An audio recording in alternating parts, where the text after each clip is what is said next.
નિવેદન આપ્યું કે જે ગઈકાલે જ એક તરફથી ટેકો નમી ગયો હતો, રૂડાના અધિકારીઓને બોલાવવામાં આવ્યા હતા, પરંતુ આ અંગે રૂડાનું શું કહેવું છે, જે રૂડાના ચેરમેન છે તેમનું શું કહેવું છે તે પણ સાંભળીએ. બ્રિજ મામલે રૂડાના સીઈઓ જીવી મિયાણીએ નિવેદન આપ્યું છે. સ્લેબ તૂટ્યો નથી, ટેકો નમી ગયો હતો, જેના કારણે ભવિષ્યમાં દુર્ઘટના ન સર્જાય તે માટે બ્રિજ જે છે તોડવાનું કામ ચાલી રહ્યું છે. બ્રિજનું કામ ચાલતું હતું ત્યારે આ ઘટના બની. સર, 150 ફૂટ રોડ ઉપર કોરાટ ચોકડી પાસે એક પુલ બની રહ્યો હતો અને એ એકાએક તૂટી પડ્યો હોવાની વિગતો સામે આવી છે. એમાં હકીકત શું છે?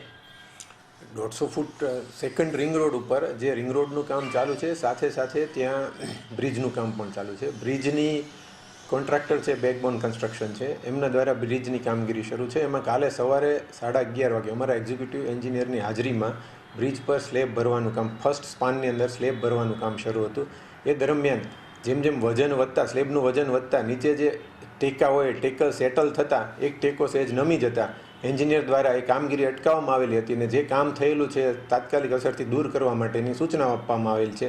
જેના અનુસંધાને એજન્સી દ્વારા એ સમગ્ર મટીરિયલને જે છે એ દૂર કરવાની કાર્યવાહી ચાલુમાં છે. બ્રિજ કોઈ ધરાશાયી થયો કે એવી કોઈ ઘટના નથી. સર, કેટલા કરોડનું કામ હતું આ કામ 14 કરોડની કામગીરી હતી.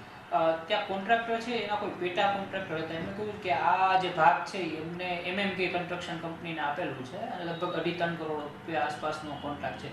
તો આ પેટા કોન્ટ્રાક્ટરોની કોઈ બેદરકારી હશે એવું લાગે છે તમને? ના, કારણ કે સ્લેબની કામગીરી શરૂ હતી ત્યારે સ્ટાફ સાથે ત્યાં રૂબરૂ સ્થળ પર હાજર હતો, એટલે પેટા કોન્ટ્રાક્ટરની મતલબ કોન્ટ્રાક્ટરની બેદરકારી હોય એવું કોઈ સ્પષ્ટ થતું નથી, કારણ કે રૂબરૂ જોયેલી ઘટના છે.